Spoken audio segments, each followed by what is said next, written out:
Oke, kembali lagi bersama saya Fadil Rahman. Kali ini saya akan melanjutkan penjelasan saya untuk chapter 3, yaitu terkait dengan item-item pada UEFI BIOS.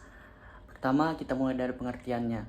Pengertian BIOS. BIOS atau Basic Input or Output System adalah sebuah program yang ditanam dalam sebuah chip ROM, sebuah mainboard yang bekerja independen tanpa harus meload program dari disk.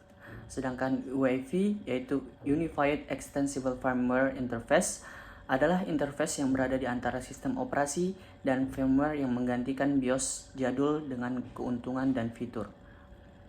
Ini adalah contoh dari keduanya. Oke, lanjut.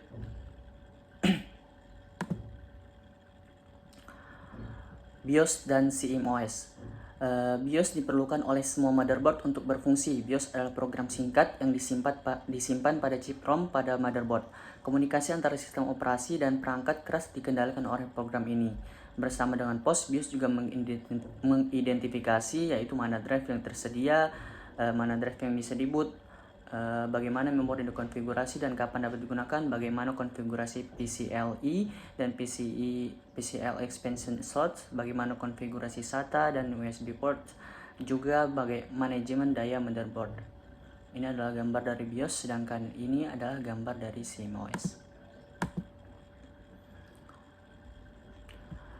Pengaturan BIOS disimpan dalam chip memori complementary metal oxide semiconductor oleh produsen motherboard. Ketika komputer boot, software BIOS membaca pengaturan konfigurasi yang disimpan di dalam CMOS untuk menentukan bagaimana mengkonfigurasi perangkat keras. Pengaturan BIOS disimpan oleh CMOS menggunakan baterai. Namun jika baterai nggak pengaturan penting bisa hilang. Oleh karena itu, disarankan agar pengaturan BIOS selalu didokumentasikan. Jika waktu dan tanggal komputer tidak benar, itu bisa menunjukkan bahwa baterai CMOS buruk atau sudah sangat rendah. Itu adalah sedikit penjelasan terkait item-item UEFI BIOS. Terima kasih.